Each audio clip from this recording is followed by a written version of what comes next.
Maravilha.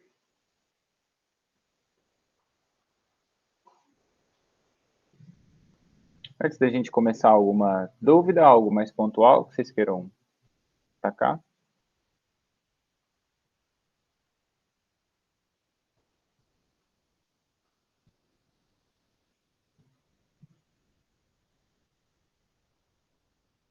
Algo em específico, alguma aula que talvez tenha ficado...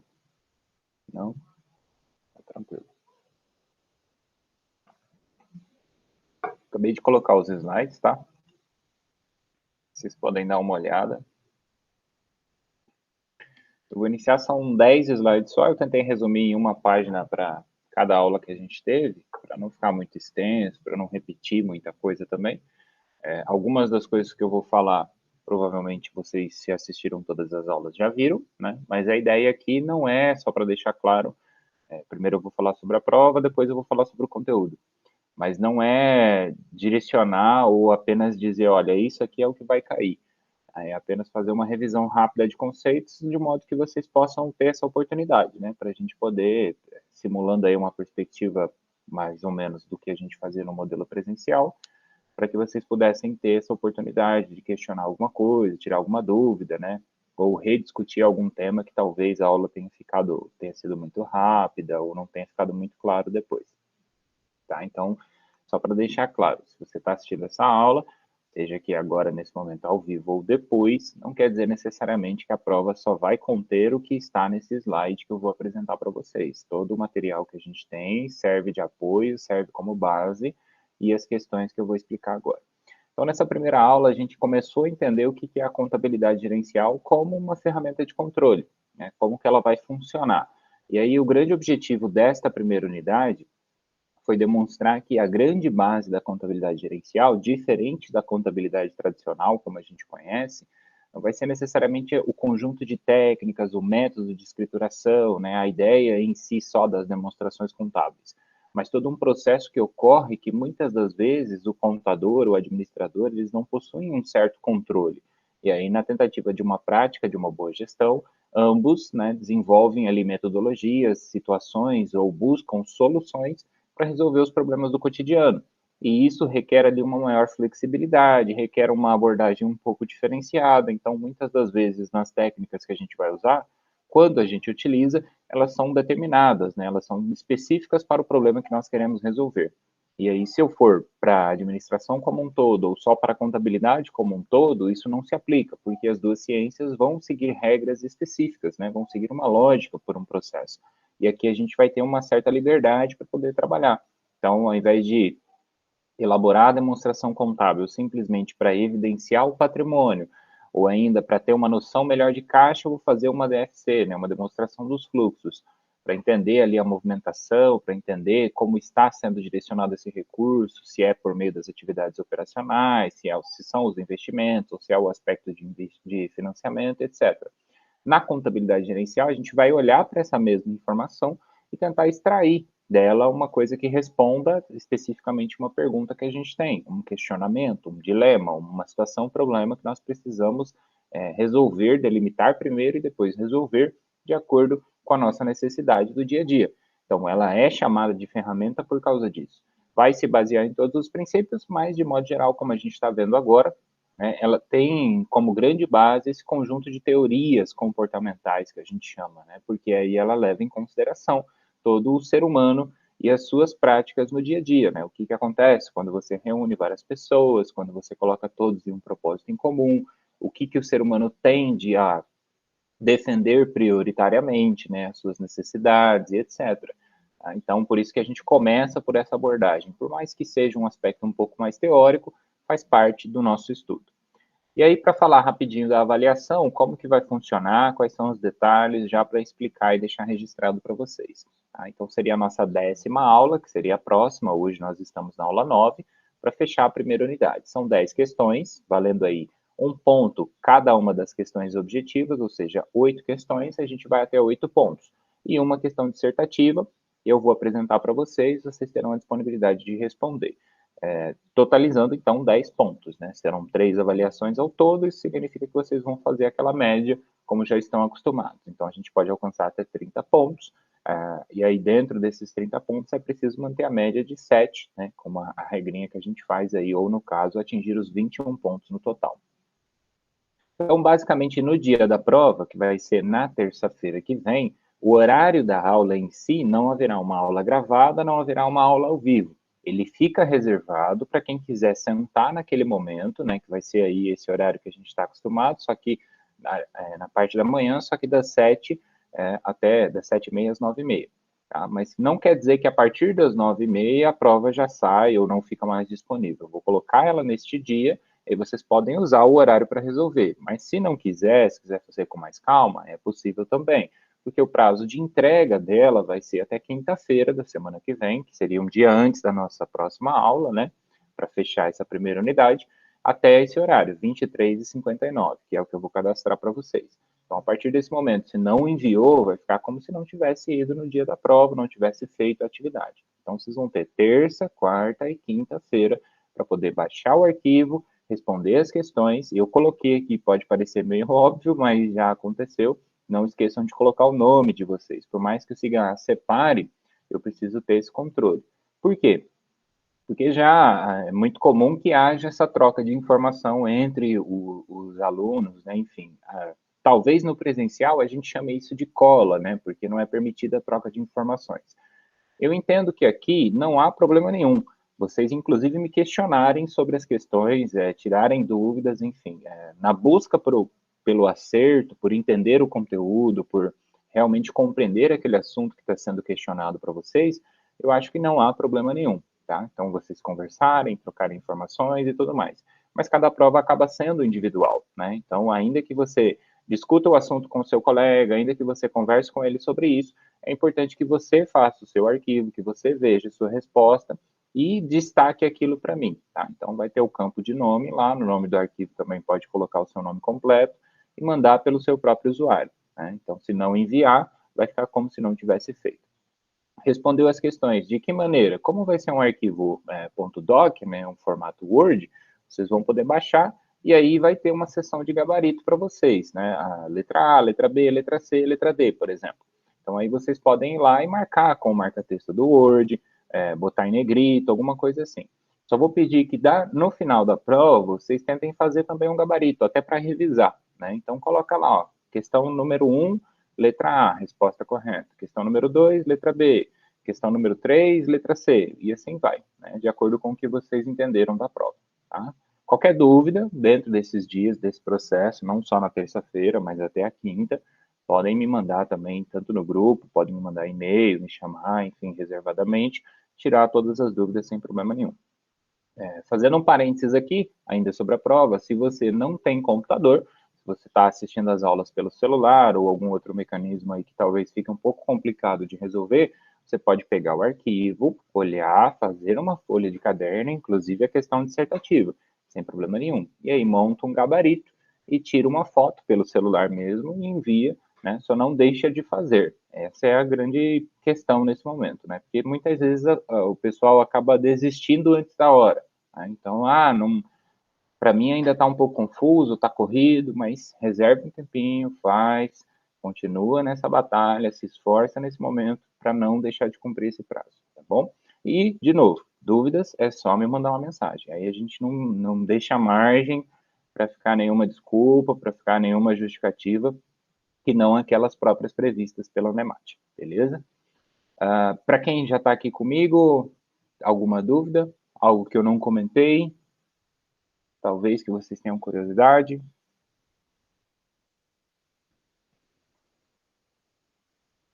Dá uma olhadinha aqui no chat.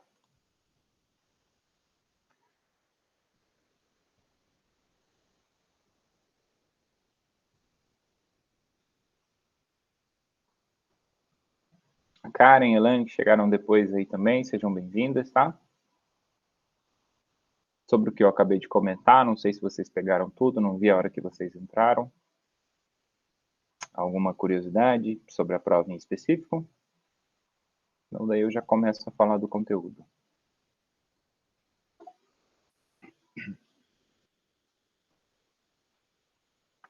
Bom dia. Beleza, tranquilo. Então, vou prosseguir. Se aparecer uma dúvida no caminho aí, vocês me pausam, me dão um grito aí, abre o microfone rapidinho, só me chama que eu venho para cá conversar com vocês, tá? Então, só cuidem os prazos, né? Mais uma vez. Os slides, tá? Eu comentei logo no início, estão disponíveis já no Cigarro.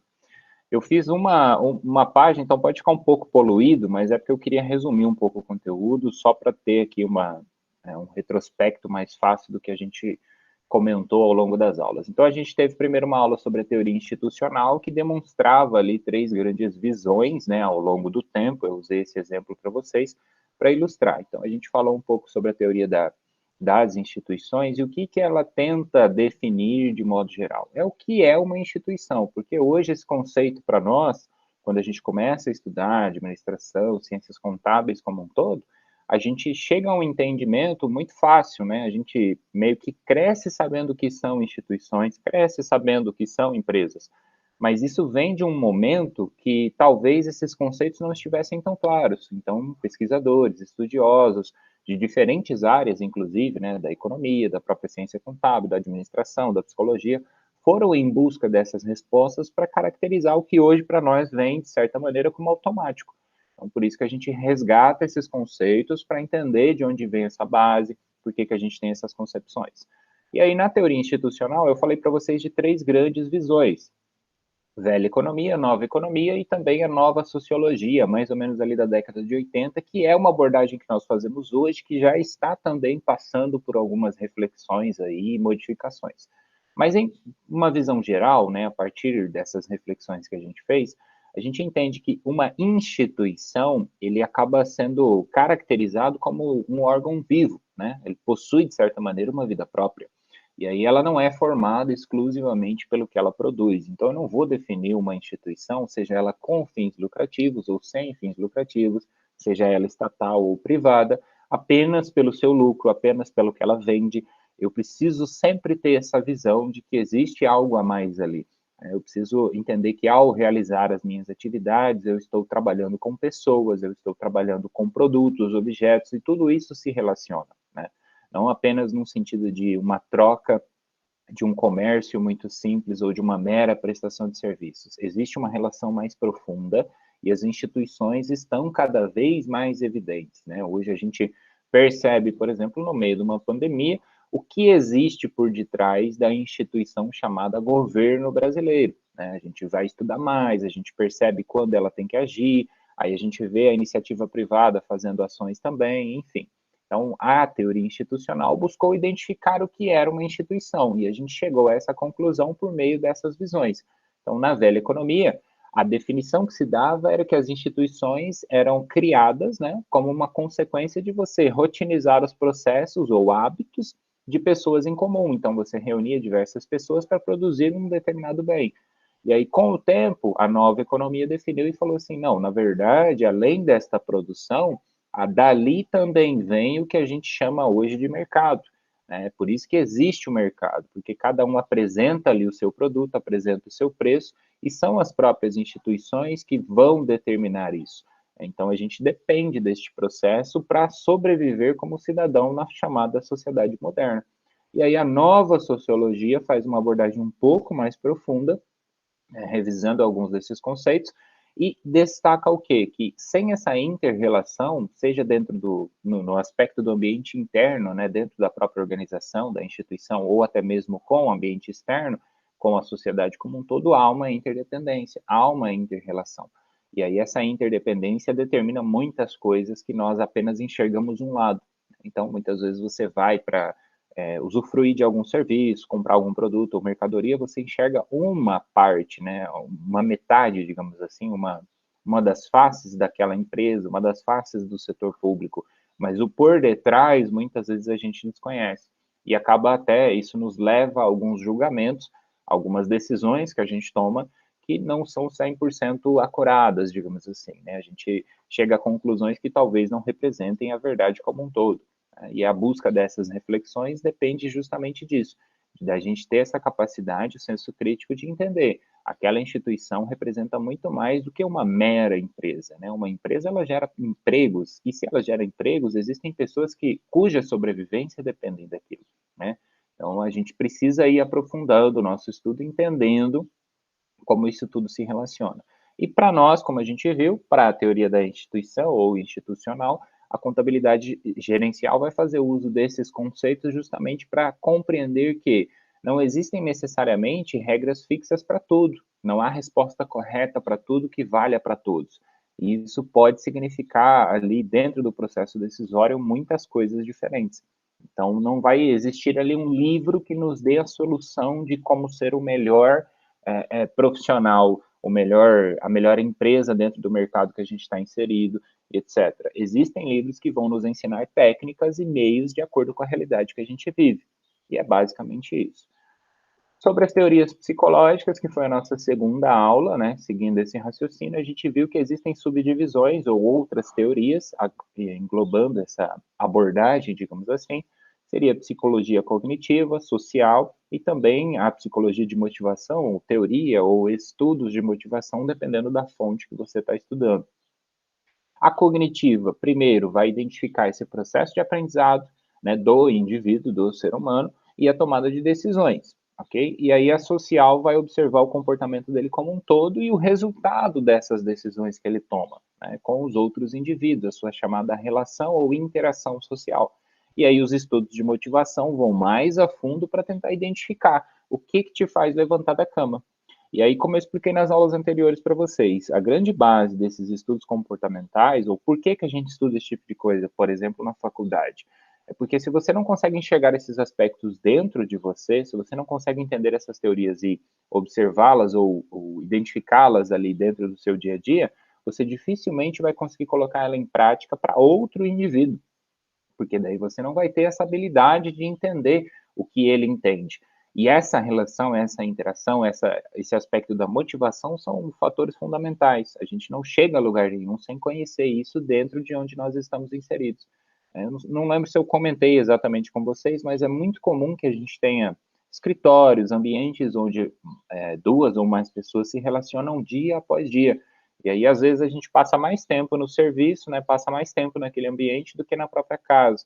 Vira ali uma segunda casa para nós, né? A gente dedica mais energia, mais tempo, mais atenção àquele ambiente, aos seus problemas. E às vezes, essa interação humana, ela não é perfeita, né? Não existe um manual. Então, se a gente se coloca no lugar do outro, se a gente entende quais são as motivações do outro, a gente começa a abrir os nossos olhos para quem está ao nosso redor. E aí, se eu percebo que uma pessoa tem os seus determinados defeitos, suas determinadas qualidades, eu consigo fazer uso daquilo, não simplesmente para tirar proveito, mas para criar uma relação que funcione melhor, né? Para desenvolver um trabalho com o fim em comum que nós temos que funcione melhor. Então, de modo geral, se vocês vão administrar a vida de pessoas e os seus projetos, as suas atividades, é necessário que isso esteja como um embasamento dentro da perspectiva de vocês, né? E aí, quando a gente fala da contabilidade gerencial, é mais ou menos isso: observar, adaptar e escolher a maneira. Porque aí, às vezes, uma técnica na teoria aqui, ela vai fechar, ela vai bater, ela vai dar certinho, porque é simplesmente um cálculo matemático, ou porque ela leva em consideração alguns fatores que não sejam matemáticos, mas econômicos, mas é uma simulação, é uma situação hipotética, e às vezes a realidade foge um pouco disso. Então eu tenho que manter isso em mente. E não é porque o livro fala que o método de ABC é o mais indicado para as indústrias, que na indústria que eu trabalho vai acontecer isso. Eu vou ter que ser capaz de observar a realidade de onde eu trabalho, a realidade proposta por aquela técnica, comparar essas duas, fazer esse filtro e entender se isso é realmente o melhor.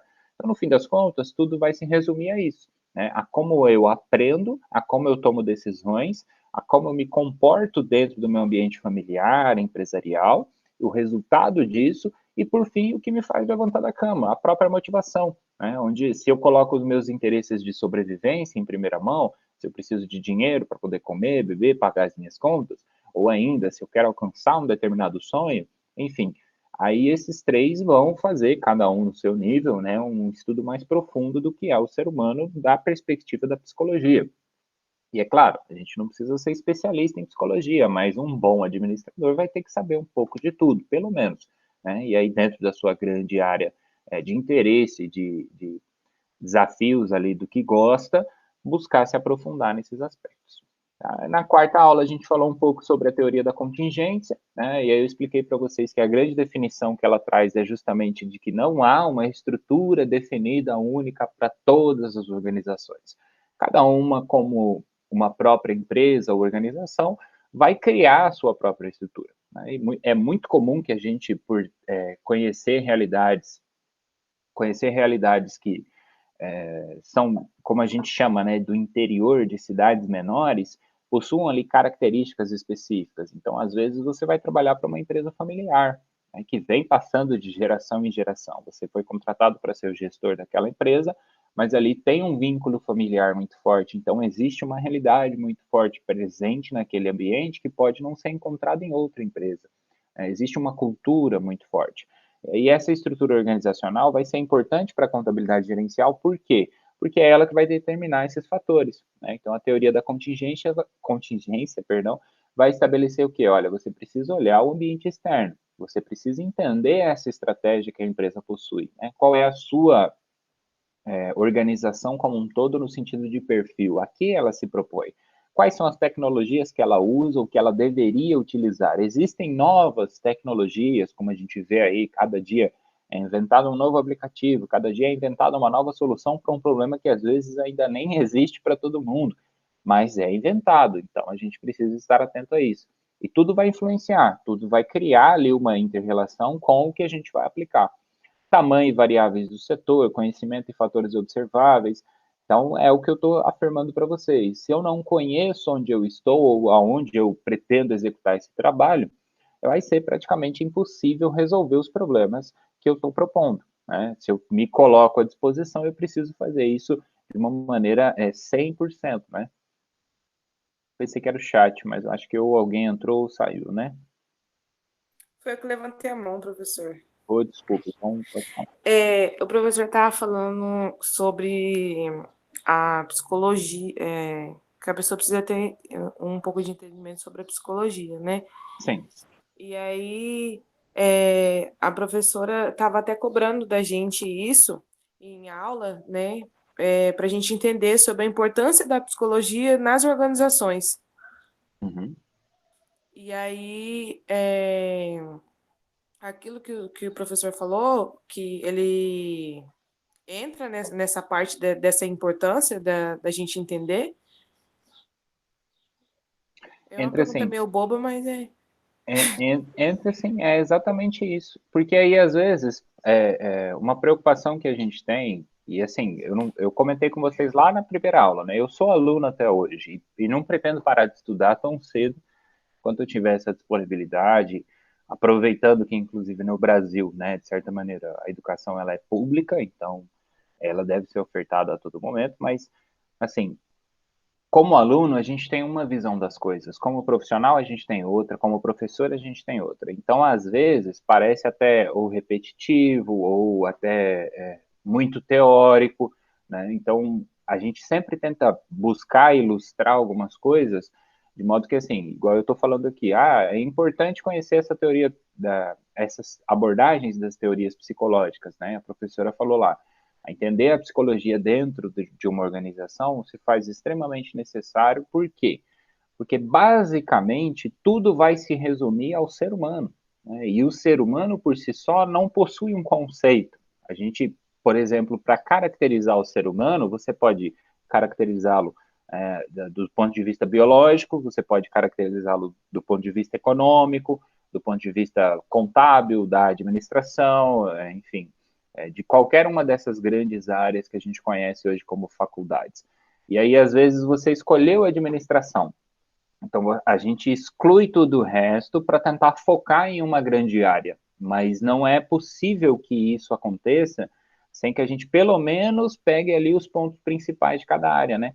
Porque daí às vezes a gente acaba pensando assim, não, eu sou só um aluno do curso de administração, quando é que eu vou gerenciar uma empresa, ou quando é que isso não está na minha perspectiva nesse momento. Tudo bem que não esteja agora, mas para estar um dia e para que isso aconteça, você precisa já ter todo esse embasamento. E aí não é necessário que você vire a gestora de uma empresa para se preocupar com essas coisas, é justamente o contrário. como colaboradora, como pessoa dentro do ambiente familiar, de modo geral, qualquer que seja a sua função, se você já se coloca nesse aspecto de proatividade, de buscar esse conhecimento, de observar essas coisas, o resultado vai ser infinitamente melhor para ambas as partes. Você, como profissional, vai ser valorizada e muito provavelmente vai criar a partir daí a possibilidade de um dia ocupar esse cargo, né? Ou essa posição que a gente estima às vezes como maior ou enfim superior, né? Eu falo nesse sentido só por uma questão de hierarquia, mas às vezes o pessoal fica achando assim, para você exercitar realmente o que é o curso de administração, você tem que estar nessa posição, porque daí você vai ter que trabalhar com tudo e com todos. Mas muitas vezes a gente fica esperando que a oportunidade chegue primeiro, para daí querer buscar o conhecimento, para daí querer observar essas coisas. E vejam que, assim, provavelmente muitas das teorias que a gente citou nessa primeira unidade, vocês tiveram em disciplinas separadas, né, ou em grandes disciplinas, em grandes áreas também, a ponto de conseguir apresentar esse conteúdo. É realmente uma recapitulação, e eu concordo plenamente com ela. Sem observar o aspecto psicológico de um ser humano e de uma organização como um ser vivo, de modo geral, não sei se é correto biologicamente falar isso, mas eu pelo menos vejo assim, né? Uma família é um ser vivo, ela depende de um equilíbrio, ela depende de uma constante ali resolução de problemas, de uma constante criação de conflitos também, para que haja essa resolução desses conflitos. Então, a gente não pode tratar as coisas mais como simplesmente coisas, né? E muito menos o ser humano. No momento que nós estamos hoje na sociedade, isso fica ainda mais evidente. Levantou a mão, comentou, esse barulhinho é... é pedido. Tá. Não sei se responde a sua pergunta, Elaine, mas para mim faz todo sentido. E é ótimo que vocês tenham correlacionado esses assuntos que a gente está discutindo com as outras disciplinas também. Sim, respondeu. É porque ela tá, ela tava fazendo essas perguntas, assim, né? E vendo a sua aula, a gente vê que quanto as outras matérias também influencia o conhecimento, igual o professor está falando das organizações e tal. E uma matéria se relaciona com a outra e ajuda a gente a ter um entendimento, que é o ponto principal que ela pede, né?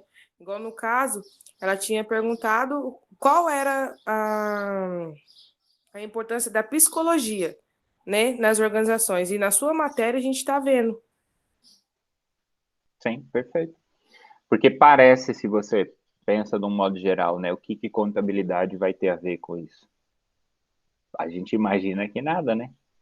Mas no fim das contas, tudo vai se resumir exatamente ao ser humano. Por isso que eu acho que eu não sei se eu comentei com vocês isso, que às vezes eu falo até a mesma coisa em aulas diferentes, mas você estuda administração, você chega lá no final do curso, você tem lá todo o embasamento, você fala assim, poxa vida, todo mundo tinha que estudar isso aqui. Aí você vai e faz ciências contábeis, você vai chegar à mesma conclusão. Você faz direito, faz psicologia, né? A gente vai ver e fala assim, nossa, tá tudo interligado, tá tudo relacionado. E a gente percebe que quanto mais você estuda, né, sobre uma coisa, ou sobre temas em geral, mais a gente descobre que a gente precisa estudar mais, porque tem muito mais conteúdo para a gente correlacionar, para a gente abordar, para a gente entender, e vivenciar no nosso dia a dia, na experiência prática também. Mas é muito bom isso, que vocês consigam perceber que há uma relação, né? E sem a psicologia aqui, a contabilidade seriam só números, né? Aí não são só números. A gente não chama de ciência exata justamente por causa disso, né? É uma ciência social que depende do ser humano e ela é aplicada porque ela usa essas técnicas. Então, é basicamente isso. É igual quando ela foi ofertada na grade, né? Eu ficava perguntando, mas psicologia na administração? Eu ficava assim, para mim, eu via ela como um tratamento de quem tem precisa fazer Uhum. algum tratamento psicológico, alguma coisa assim. Não imaginaria que seria de outra forma. E até num texto, até me surpreendi lendo, porque ela falou disso, né? Que quando a pessoa fala em psicologia, a gente acha que Uma espécie de médico da cabeça. isso, aham. E para mim, contabilidade gerencial ia ser só conta. Não imaginava que teria relação com a psicologia, nas organizações. Não... Eu entendo perfeitamente. E é bom que a gente vá ajustando, assim, eu fico feliz de ter esse feedback seu justamente para ver se eu estou apresentando o conteúdo no caminho certo, né? Porque se eu chegasse aqui só falando, ó, reforça aí como que calcula quando você está utilizando o método de custo do ABC, como que faz um balanço patrimonial, isso foge um pouco da matéria, né? Então, da proposta que ela tem, que a gente viu lá na primeira aula. Então, é realmente entender como funciona o controle e a gestão das empresas. As técnicas é relativamente fácil. O difícil mesmo, né, o desafio realmente que existe em qualquer grande área, na minha opinião, é o ser humano. E ele está ligado a tudo e a todos ao mesmo momento, né, ao mesmo tempo. Que bom, eu fico feliz. Vou prosseguir aqui então, se tiver mais algum, vocês vão conversando comigo, tá? Inclusive, quando tem esses pontos aí, eu fico até mais animado para continuar a aula aqui, para poder trazer esse conteúdo para vocês. Eu falava antes da teoria da contingência. Para só fechar um raciocínio, a gente vai entender, então, para a contabilidade gerencial, na contabilidade como um todo, o que a gente faz? Né? Eu vou falar disso depois também, mas só abordando e pensando num contexto como um todo. A gente vai lá, pega as informações, tudo que entrou no caixa, tudo que a empresa tem de patrimônio, e a gente meio que traz todas essas informações para apresentar tudo de uma vez, que são as demonstrações contábeis. Né? E aí a contabilidade gerencial usa essas demonstrações contábeis para poder tirar dali informações, tomar decisões. E aí essa teoria da contingência, ela apresenta para a gente justamente o entendimento de que eu não posso desenhar um sistema de controle sem que eu leve em consideração esses fatores. Né? Então, como é que eu vou saber qual o método de custo para controle de estoque é o melhor para a minha empresa? Eu preciso levar em conta todos esses fatores e às vezes muito mais, né? Que aqui a gente trouxe resumido. Mas é basicamente isso. Se eu não levar em conta o meu ambiente externo, a dependência que eu tenho em relação à possibilidade de fornecedores, se eu não levar em conta qual é o propósito da organização que eu estou cuidando nesse momento, a tecnologia que a gente usa, eu vou desenhar um sistema errado, eu vou desenhar um sistema falho, né? Seria a expressão mais correta. E essas variáveis ali, elas precisam estar em constante observação.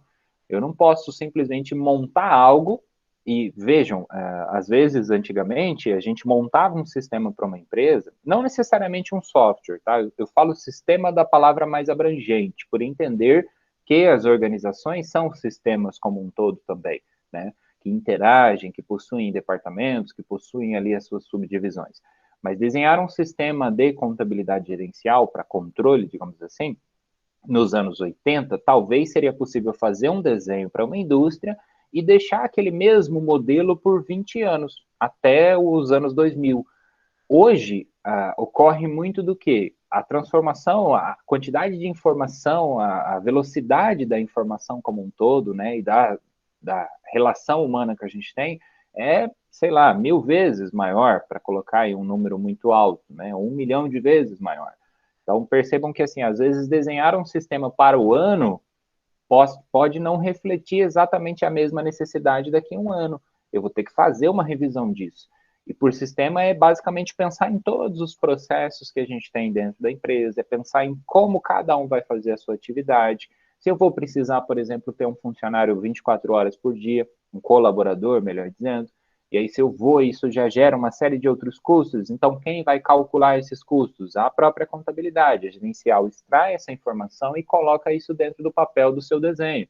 Ou ainda, né, se eu vou precisar ao mesmo tempo ter duas pessoas fazendo uma função só, porque aquela função é essencial para o negócio, seja ele de produção ou prestação de serviço. Porque se uma pessoa falhar, se ela fica doente, o que eu tenho de plano B? Então, percebam que contingência é mais ou menos nesse sentido, estar preparado para todos esses aspectos. E para eu desenhar um sistema que funcione para uma empresa, se eu não a conheço de dentro para fora, é praticamente impossível. E o grande segredo, talvez, é que essa teoria ela é relativamente antiga, mas para os dias de hoje ela é muito útil justamente se a gente tiver essa perspectiva. Então, às vezes, antes você pega lá um livro cuja primeira edição foi criada nos anos 2000. Aí ele vai analisar todos os modelos empresariais, mais ou menos do século passado, de 1900 até o ano 2000. Então, ele observa lá e fala, olha, esse é o modelo que é mais utilizado nas indústrias. Só que, às vezes, a indústria, né, de 1980 não é a mesma indústria dos anos 2021. Então, a gente precisa fazer esse filtro, precisa observar. E o que mudou aí? O próprio ambiente externo, a própria tecnologia, né, o próprio conhecimento, que seria ali algo talvez não palpável, né, mas modificou-se muito. Então, hoje, como é que o pessoal sai do ensino médio? Imaginem vocês, né? Daqui 10 anos, quem está, sei lá, 5, 10 anos, quem está fazendo o ensino médio agora, que teve que fazer toda essa pausa que a gente também sofreu na universidade, e não pôde ir para a escola. Como é que vai sair esse pessoal para poder entrar para o mercado de trabalho depois? Porque a gente sabe que na teoria você só trabalha depois da faculdade, só que às vezes tem que trabalhar antes ou ainda, né, sem uma formação específica, não só faculdade, mas existem os cursos técnicos também. Então, como é que vai ser esse pessoal? E se você vai ter uma empresa, se você vai gerenciar uma empresa, ou até se você vai trabalhar em uma no futuro, daqui 5, 10 anos, de certa maneira, você vai se relacionar com essas pessoas, com esses que acabaram de sair do ensino médio, você vai se relacionar com pessoas que estão acostumadas com o método de 1980, é muito comum isso. Então, a gente precisa entender que esse sistema de contabilidade gerencial é para controle, e o controle vai depender do conhecimento de todas essas variáveis. Aí, seguindo, a gente apresentou, numa ordem, para ficar um pouco mais fácil a associação, né, a teoria da agência, que é basicamente dizer, olha, todo mundo, a todo tempo, está realizando contratos, que seriam os famosos combinados, né? Eu preciso que vocês façam algo, eu, empresa, e vocês aceitam fazê-lo mediante uma motivação própria. E aí essa teoria investiga justamente os custos, os conflitos e a ideia de assimetria. A teoria da agência apresenta para nós uma coisa também muito importante, que é justamente para entender, dentro desse modelo que você desenhou, muito provavelmente, grande parte da informação do negócio pode não estar nas suas mãos ou na sua cabeça, digamos assim. Né? Por quê? Porque você vai depender de uma pessoa que execute aquele trabalho. Por isso que, em teoria, pelo menos ou em tese, se você trabalhou na parte operacional de um negócio durante muitos anos e depois forma a sua empresa, essa é a visão que a gente acaba tendo, né? Em tese, você já tem a experiência necessária para poder alcançar o sucesso. Por quê? Durante grande parte daquele momento que você ficou como operacional dentro do seu negócio, você carregava informações que não estavam em lugar nenhum. O jeito de fazer, resolver um problema, de prestar um serviço, de atender bem um cliente, esse tipo de coisa, de certa maneira, é difícil de ser transmitida. E aí existe isso, para a perspectiva da gerência, uma ideia de assimetria que representa um certo risco. Por quê? Porque daí, às vezes, se você não valoriza aquele colaborador, quando ele vai embora, não vai embora com ele só o dinheiro da rescisão. Vai anos de experiência, são anos de treinamento, são anos de uma relação que precisava, né, dessa dependência, dessa interdependência, melhor dizendo. E aí, junto a isso, existem a ideia dos conflitos, que eu preciso tomar cuidado para garantir o padrão que ele fala, né, como ótimo de incentivos, justamente para manter todos nos seus lugares, de modo que a própria organização tem essa automanutenção, esse autocuidado. Então, aí eu não posso delegar poderes para as pessoas erradas, e isso é muito difícil de administrar, digamos assim, né, de tomar essa decisão. Como é que você confia a chave da empresa que você possui para alguém? Se você quer tirar férias, alguém tem que ficar no seu lugar, se a empresa é sua. Né? E aí, como é que fica? Como é que você vai conseguir dormir tranquilo se você está, sei lá, milhares de quilômetros distante do seu negócio? Então, você vai criando, aí você fala assim, não, então eu vou investir num sistema de câmera para eu poder ver se está todo mundo trabalhando mesmo. Às vezes, isso causa mais constrangimento do que uma simples conversa. E aí já tem gente que acredita que simplesmente conversar vai entrar por um ouvido e sair pelo outro. Né? São esses conflitos, basicamente, que a teoria vai abordar. Né? O próprio conflito do dia a dia, da dificuldade que as pessoas têm de se adaptarem a uma atividade. Por quê? Porque o agente, o colaborador, a pessoa que trabalha para você, sempre nos colocando nessa posição de empresa, né? Ele vai estar motivado por algumas coisas, e talvez aquela motivação dele não seja a mesma que a sua. Então, é preciso que haja ali um cuidado para que essas motivações sejam as mesmas. E isso, muitas vezes, a empresa fica esperando que a pessoa que vem pedir o emprego se coloque nessa posição. E talvez esperar por isso é um modo de agir que já deu errado, que mostrou que não funciona. Então, agora as empresas adotam o quê? Constantes treinamentos, constantes revisões, congressos, envia o colaborador lá para fazer um treinamento especializado com uma equipe, para falar com coach, para falar com profissionais especialistas em determinadas áreas, e assim sucessivamente. Por quê? Percebeu-se que simplesmente esperar que alguém mude a motivação da própria vida em prol de uma empresa era esperar demais. Isso estava gerando custos que muitas das vezes eram desnecessários. Então tinha que refazer processo, tinha que refazer trabalho, gerava uma série de custos, que ela fala de custos da agência, né, ou de agência, que talvez poderiam ser evitados. Né, e a empresa poderia estar muito melhor. Existe para tudo, em todas as empresas, em maior ou menor escala. Né? E a gente precisa ir aprendendo a lidar com todos esses processos. Tá? E aqui fala mais uma vez, citando, dando ênfase, né, além da ideia desse desenho também, a ideia de remuneração variável. Por quê? Porque seria uma das hipóteses, não somente bonificação, qualquer ideia, né? Quanto mais criativa, melhor nos dias de hoje. Então, aí, às vezes, vale muito mais a pena você incentivar aquela pessoa, você ter esse tipo de abordagem, do que os custos de uma rescisão e de recontratação, retreinamento e etc, etc, etc. Porque, por exemplo, aquele conhecimento intangível, aquilo que está dentro da cabeça da pessoa que trabalhava com você ou para você, como preferir, é insubstituível de certa maneira. Né? E aí a gente cai sempre nesse dilema. O que eu faço? É melhor manter? É melhor dispensar? E vocês devem se lembrar que, assim, como nós, né, como indivíduos, aquela pessoa que está trabalhando com você do seu lado, aquela pessoa que trabalha para você dentro da sua empresa, da sua organização, ela também tem família, ela também tem dilemas, ela também tem problemas, ela também tem que abastecer o carro, a moto, pegar a bicicleta e trabalhar ou ir a pé. E se ela vai a pé, ela precisa de um sapato, ela tem coisas para comprar, consumir, sonhos próprios. Às vezes, o simples fato de trazer isso para uma discussão já gera uma confiança que diminui um custo ou a necessidade de você passar por todo esse transtorno depois. Esse acolhimento, como a gente fala nos dias de hoje, né? Esse entendimento de que por detrás daquela figura de uma recepcionista, de um secretário, de um gestor, de uma gerente administrativa ou gerente financeira, existe um ser humano.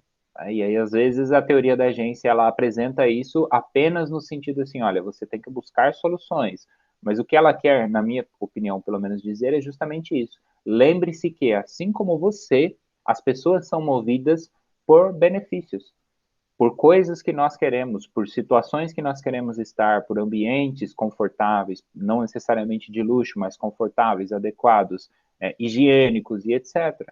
Então, os cuidados, muitas vezes, podem ser os mais simples. E aí, se você desenha um modelo, né, mais uma vez, de uma empresa, um sistema de controle que não leva tudo isso em consideração, muito provavelmente vai sobrar para você só o primeiro item ali, que são os custos. Você vai criar um sistema, ele não vai funcionar, você vai gastar dinheiro para desenvolver, você vai gastar dinheiro para tentar fazer ele funcionar e vai gastar dinheiro depois para tentar achar outra solução para um problema que não foi resolvido. E por dinheiro eu me refiro como, eu uso essa expressão, mas eu quero dizer todo o conjunto de recursos que uma empresa tem. Às vezes o desgaste mental, emocional, vale muito mais do que o dinheiro. E aqui, às vezes, por mais que a teoria da agência não fale exatamente sobre isso, né, porque é uma teoria econômica, mas a gente tem que entender isso como uma coisa só. Né? Então, você está criando custos que seriam desnecessários e não resolvendo os conflitos, de certa maneira, e não avançando naquilo que você gostaria. Beleza? Dúvidas até aqui? Comentários?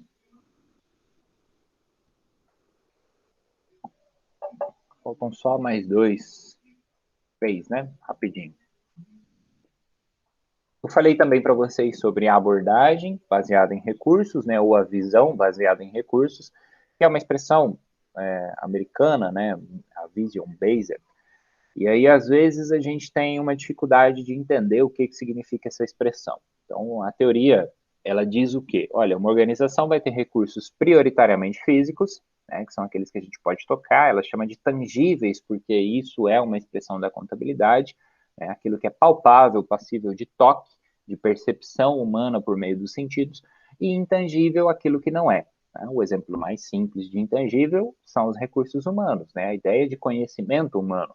Isso a gente não tem exatamente uma técnica em específico para quantificar, mas existem técnicas que tentam dar um pouco mais de luz a isso. E aí, tudo isso tem que ser observado porque, se você vai aplicar uma gestão, efetivando ali, ou tentando buscar um controle maior dos processos, dos resultados obtidos, você pode utilizar essa abordagem, que é a ideia de ver os recursos que você tem à sua disposição.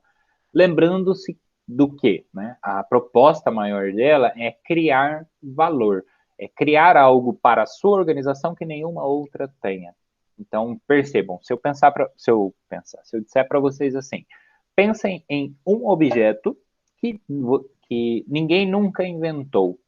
É um exercício um tanto quanto complicado, né? É difícil a gente pensar, porque aí quando eu falo em objeto, a gente usa primeiro o sentido da visão, da audição, né? Enfim, do tato, a gente usa as nossas memórias e percebe que, de certa maneira, dá uma sensação de que tudo já foi inventado. Então, existem coisas que ainda não foram inventadas, tenho certeza e tudo mais, mas eu quero dizer o quê? Que o valor, ele não é uma coisa tangível necessariamente, que eu não vou tocar. O valor, ele precisa ser expressado de uma maneira intangível. Ele precisa ser expressado na presença. Então, veja, você pode muitas vezes ter uma empresa simples, né, com poucos recursos físicos, mas que os clientes, quando chegam, se sentem acolhidos, se sentem bem, como não se sentiriam em nenhuma outra. Aquilo é único, é seu, é da sua organização. E aí você precisa ter o controle sobre isso, porque senão, se você não sabe o que gera isso, essa sensação única, esse valor único, não só o valor de mercado, econômico, financeiro, muitas das vezes, quando aquilo sumir, você nem vai perceber. E aí só vai ver o resultado negativo disso no futuro. E às vezes o que criava isso era a simpatia de uma das pessoas que participava do atendimento, da recepção, que você achou que era um mero recepcionista, uma mera recepcionista. Mero no sentido de que talvez você não deu efetivamente o valor que precisava. Então, assim, por mais que a gente tenha regras de valorização profissional, por mais que a gente tenha toda uma tentativa de construir, né, isso ainda precisa de construir a empresa como um ser vivo, como uma organização, a gente ainda precisa reforçar isso. Muitas das vezes, você tem ali um conhecimento especializado, um conhecimento único da atividade que você se propôs a fazer como organização, que precisa ser valorizado e que precisa criar valor também, prioritariamente. Então, para criar valor, eu preciso ter essa vantagem competitiva. Eu preciso ser capaz de ter algo que ninguém mais tem, que ninguém mais imita. Eles podem até tentar, né? Mas é raro, só a nossa empresa consegue. E aí isso começa de dentro para fora, né? Eu não posso esperar que isso venha de fora para dentro. Eu preciso, como gestor, aplicar isso e criar isso do zero, se for necessário. Por isso que é tão importante vocês estudarem toda essa modelagem empresarial, do plano de negócios, que é uma visão mais geral, até o afunilamento que ele faz para modelos igual a gente vai discutir mais para frente, para você aplicar o DSC e conseguir ter resultados mais adequados àquilo que você se propôs, ou outros métodos de indicadores aí de modo geral.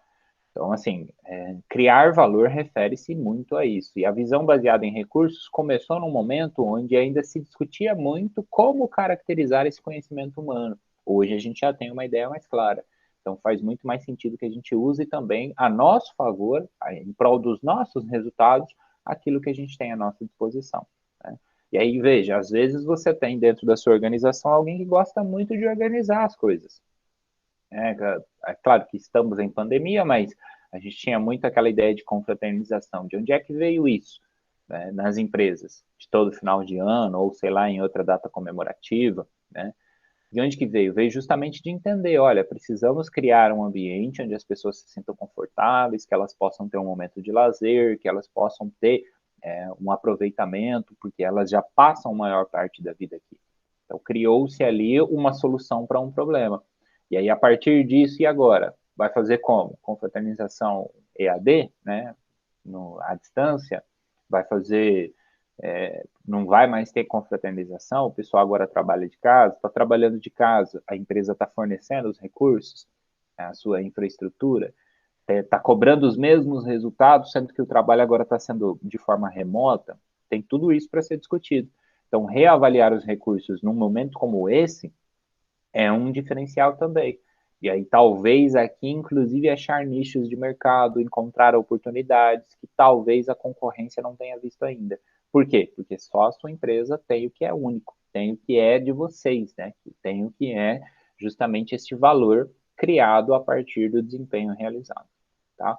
Então, assim, resumindo, né, obviamente, essa é uma discussão que dá para ser feita uma vida inteira, tá? Mas só fechando o raciocínio. A gente passou também por uma aula de contabilidade financeira e gerencial, para tentar separar um pouquinho essas duas coisas, né, para vocês não esquecerem que contabilidade gerencial é contabilidade. No fundo é. Né? A grande base, ou a ideia, os princípios gerais é a mesma coisa. A diferença é que a gente tem uma flexibilidade. Então, se a ciência contábil possui efetivamente o chamado método das partidas dobradas, que é o débito e crédito, como a gente conhece, técnicas em específico de escrituração, auditoria, a elaboração das demonstrações contábeis, a gerencial tem tudo isso. Apenas se dá ali a um luxo, digamos assim, de se adaptar de acordo com a necessidade daquele que precisa dela. Enquanto talvez uma demonstração contábil não possa ser totalmente adaptada porque existem regras para que ela seja feita. Mas na gerencial eu não preciso discutir necessariamente ela como um todo, eu posso olhar um ponto específico, eu posso discutir exatamente uma das partes dela, eu posso, enfim, fazer diversas variáveis aí que vão me permitir passar por esse processo de julgamento, tomada de decisões que a gente falou, e responsabilidade naquilo que eu decido, com muito mais clareza, com muito mais facilidade, beleza? Então aí o resumo e para fechar, como ferramenta de controle, eu disse para vocês que ela se subdivide, né, em dois grandes grupos, gestão e controladoria, que seriam ali quase que sinônimos, né? A gente não vai ter especificamente uma disciplina de controladoria, mas vocês estudam muito este processo. E a gerencial aqui ela vai se aproximar muito dessa ideia, né? E a gestão como um todo, eu falo do curso de administração como um todo. E, por fim, a ideia de avaliação de desempenho, né? Ou desempenho financeiro, ou desempenho econômico, desempenho de atividades em específico, etc.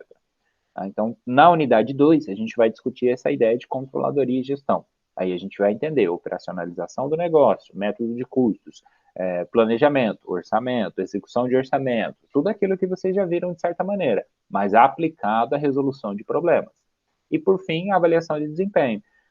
Teve o resultado? Sim. E agora? Me diz o que veio desse resultado. Compara ele com o que foi planejado. Qual que é a sua avaliação? É a nossa capacidade de criação de um senso crítico, né? De realmente melhorar a nossa tomada de decisão dentro de um ambiente relativamente confortável, que é o ambiente de testes, ou seja, da sala de aula, de modo que a gente possa, em situações práticas que envolvam vidas reais, tecnicamente ou teoricamente, tomar decisões melhores. Garante para vocês que vocês vão sair dessa disciplina como as melhores pessoas na tomada de decisão? Não. Isso só a vida ensina, mas pelo menos a teoria, a base, o aspecto de treinar um pouco essa parte prática, a gente vai conseguir fazer. Então, em tese, se você treina um pouco sobre alguma coisa, se você treina e pratica um esporte, você fica melhor nele, né? Ou, no mínimo, se diverte. Então, é isso que eu espero com essa disciplina com vocês, para que a gente possa, a partir dessa segunda unidade, reavaliar o que a gente aprendeu de modo que aquilo seja um pouco mais prático, né? Então, revisa primeiro o conceito, como que faz? É 2 mais 2 igual a 4. Beleza, o que 4 significa? Aí a gente entra na discussão que eu quero realmente apresentar para vocês nessa disciplina. Vai dar para também aprofundar tudo? Não. A gente vai ter que delimitar o estudo, porque senão, como eu disse, é uma vida toda. Mas se vocês pegarem o fio da meada que eu quero apresentar, eu tenho certeza que ao longo da vida vocês vão utilizar muitas técnicas e, quem sabe, criar as próprias para ter a solução dos problemas que se apresentam diante de vocês. Certo?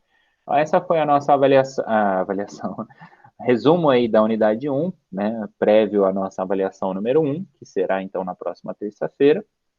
E eu finalizo meu raciocínio por aqui, ficando à disposição de vocês, caso vocês tenham aí algum comentário, alguma dúvida, algo que eu possa apresentar, discutir aqui, a gente aproveitar esse momento. Diminuir aqui, que daí eu consigo ver vocês melhor.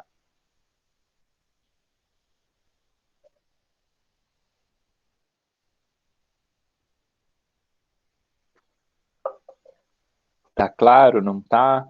Estão com dúvida, estão com medo, estão com alegria?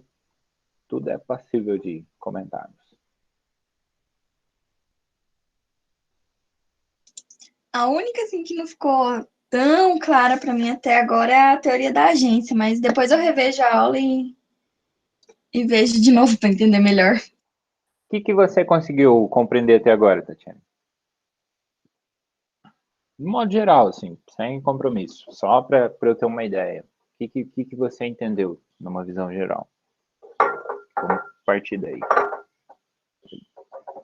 De qual? Da agência? Da agência. A Nada, única alguma parte coisa? que ficou assim, mais ou menos, é que ela vai cuidar dos conflitos do dia a dia. O que eu não entendo ali é o conceito dela dos contratos, não sei, não entendi essa parte. Tá. Vamos tentar só exemplificar aqui e ver se te ajuda. Você é uma estudante da Unemat, correto? Você vai para a Unemat, seja de forma remota, como a gente está fazendo aqui hoje, ou como presencial, como a gente estava acostumado. Mas qual é a sua relação com a Unemat? Você vai para a Unemat em busca de quê?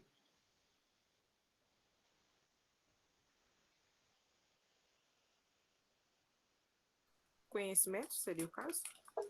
Conhecimento é um exemplo, certo? Aprendizado, um diploma. Existem muitos interesses que te levam a entender que a Unemat vai te dar o que você quer, correto? O que a Unemat pede em troca? Você tem que ter presença, você tem uma série de obrigações. Contrato é um conjunto de direitos e obrigações, firmado ou comprometido entre ambas as partes. Então, a ideia da teoria vai ser mais ou menos nesse sentido. Aí você só tem que se colocar em um dos papéis. Ou você é o principal, que é aquele que precisa que algo seja feito. Ou você é aquele que vai fazer algo em troca de algum benefício, como eu simplifiquei lá. Mas esse benefício pode vir de muitas maneiras, né? É uma palavra muito abrangente. Então, vamos partir desse princípio. Com a Unemat, você está como agente. Assim como eu, como professor para com a Unemat, sou um agente. Eu dou aula em troca de quê? Entende? Eu posso falar assim, eu trabalho pelo dinheiro, eu trabalho pelo conhecimento ou pelo prazer que dar aula me fornece. Só que eu só posso fazer isso se eu tenho um vínculo com a Unemat. E ter este vínculo me gera a obrigação, por exemplo, de estar aqui neste dia dando essa aula neste horário. Ou antes, preparar o material para dar a aula. Ao mesmo tempo, me gera direitos. Então, se eu preciso de algo, de uma estrutura, a Unemat, por exemplo, me fornece a biblioteca, me fornece um auxílio pedagógico de como dar melhores aulas, tudo nesse sentido. Em troca, ela pede que eu faça esse compromisso. Como aluna, mesma coisa. Ela vai falar assim, olha, eu sou capaz de te dar o conhecimento que você busca, desde que você faça algo para mim. Aí você pergunta o quê? A Unemat responde que você venha para as aulas, faça provas e passe como conhecimento mínimo, né, como um requisito mínimo. Atenda a essas obrigações. 75% de presença, nota mínima 7 ou 5, né, como a gente tinha para PF. Dentro disso, cumpra lá, sei lá, acho que é 3.200 horas. Né? Ela fala assim, eu só posso te dar o título de administradora no momento que você cumprir 3.200 horas. Faça o TCC, sob as regras da Unemat. Isso é uma obrigação que você tem. Regras da Unemat, não, desculpa, a BNT, que é o que ela segue, né? Mas acho que deu para entender. Então, a relação de contrato nada mais é do que isso. Aí você pode aplicar esse conceito para qualquer lugar. Você já está trabalhando? Eu não lembro, porque aí às vezes eu confundo os nomes. Trabalho em casa mesmo, Tá, mas não é então. nada Mas, formal, assim, que nem uma empresa por fora. mas você trabalha fazendo serviço doméstico ou você produz algo para, tipo, venda, algo nesse sentido? É A venda parte de de... serviço, digamos. A gente tem uma casa de festa e seria o serviço de Tá, alugar o local, essas coisas. sim, perfeito. Então, né, era só para separar do ambiente familiar, vamos dizer assim. Mas vamos partir desse princípio. Você tem um cliente que chega, pede o espaço, você fala, beleza, tal data, ok.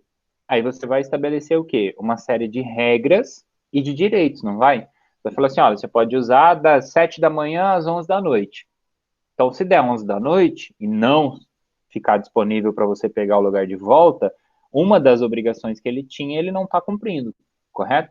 Neste caso, quando você precisa que alguém faça algo para você, seria mais ou menos assim, para você virar o principal, como a teoria chama ali. Você contrata alguém e fala assim, olha, eu vou ter o ambiente vai ser alugado amanhã e eu preciso que alguém faça a limpeza hoje. Aí essa pessoa vai chegar e falar, tudo bem, eu limpo para você, deixo 0 bala para amanhã o pessoal poder usar. Só que eu vou querer, sei lá, uma diária de R$ 100. E isso é o que motiva aquela pessoa, o agente que está executando o serviço para você. Então, basicamente, ainda que você não coloque no papel, não faça formalmente, você está criando um contrato, um vínculo, digamos assim, né, de direitos e obrigações. Então, aquela pessoa que trabalha com você, que faz parte da sua relação profissional, ou ela vai ser o principal, ou ela vai ser o agente. Quando a gente tem empresa, muito comumente a gente, nós somos o principal, né? Que usar a expressão agente tem 2 conotações. E quem faz o serviço para nós é o agente. Só é importante entender. Aí aquela pessoa, imagina o seguinte, daí a pessoa vai lá, limpa, né? E você falou, vou pagar os R$ 100. Vou te pagar, mas não combinou dia, por exemplo, né, data de pagamento. Se não deixou isso claro o suficiente. Aí chega no final do dia, a pessoa senta lá na porta e fala assim, então, quero os meus R$ 100. Aí você fala, nossa, mas eu pensei que eu ia poder pagar mês que vem. Então, ou há um conflito ali naquele momento como resultado do quê? Da falta de entendimento de você, por exemplo, ter perguntado ou ela ter falado, você me paga hoje? Quero receber hoje. O conflito é resultado disso. Aí, às vezes, você vai ter que parar o que você está fazendo, ter um custo a mais de tempo, de situação como um todo, né, e até mesmo financeiro, em alguns casos, de ir lá no banco, pegar o dinheiro, ou de fazer uma transferência, ou de o Pix que a gente usa hoje, entende? Vai resultar algo dali. E talvez isso está acontecendo simplesmente pelo fato de que o que você combinou não ficou claro o suficiente. Por quê? Porque você não sabia a motivação daquela pessoa que prestou o serviço para você, né? Que é o agente neste caso, que você está como principal. Não sei se ajuda, se fica mais difícil, se dá para contextualizar. Não, agora ficou mais claro. Mas dá uma olhada na aula. Se continuar com dúvida, tá? Pode me chamar daí depois. Aí a gente conversa, vai tirando as dúvidas, vai exemplificando situações que possam tentar facilitar um raciocínio. Das outras, ficou a Elaine, Yasmin e a Tatiane, né? Então, eu imagino que as outras meninas que estavam antes não ficaram com dúvidas. Algo que vocês queiram comentar, questionar? Deixa eu só. Eu não, a minha dúvida era só aquela da psicologia lá com a organização. A relevância disso, né? Isso.